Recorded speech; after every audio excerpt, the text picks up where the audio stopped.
guys, this is Liberation Blog 13, 12. Alright. So this is part 3 of the Mountains Beyond Mountains, Tracy Kidder book. A couple things I wanted to address. This section in general was about his his time and effort he put into tuberculosis, and not just Haiti, but Peru also. A couple different things.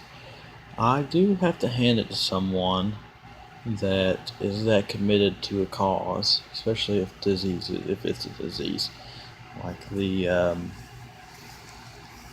book talks about, and it gives the impression too that his health was rapidly declining, but he's continued to work on the tuberculosis stuff that he had going on, and his health was declining, but he was trying to help the health of these people in need improve. So he kind of gave up part of himself to help these people, and that brings in another liberation theme. It's that kenosis theme, that self-emptying, giving up your own personal ambitions and focusing on the people who need it the most.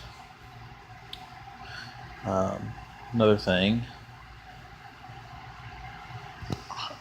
tuberculosis is crazy. I didn't realize some of the things about tuberculosis that was saying in the book, and I didn't know that there was a drug resistant form of tuberculosis. I had read about the Edgar Poe's whole family basically died with tuberculosis, and he was left alone. Found him on a bench, and they thought it was crazy. He died shortly after. But it's for us, we don't have to deal with that much. I mean, my sister-in-law and ex-wife, they both had tuberculosis, but it was like they take a bunch of shots and it's cured. We don't have to worry about stuff like that here, because we have the ability to take care of it, and it's not as rampant here, and we have the vaccines and stuff. I was talking about the effects, the system of poverty, and how it works hand in hand with healthcare, or health in general. And I talked about this in my last video, but this is a thing, system thinking. They are directly linked hand in hand, and I fully acknowledge that. And the book talks about these people are living so close together, and tuberculosis is spread. Anyone can get tuberculosis because everyone has to breathe. So it's a rapidly spreading disease, and it's oftentimes fatal. And it's just so comforting to know that we don't have to deal with that. But it doesn't comfort me to know that someone else does. And just because I have privilege, that American privilege to live a healthy life, and I feel like I'm doing all I can for someone else sometimes. And so this other guy in the book,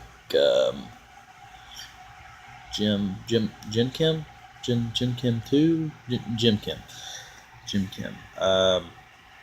That guy is very, how do I say,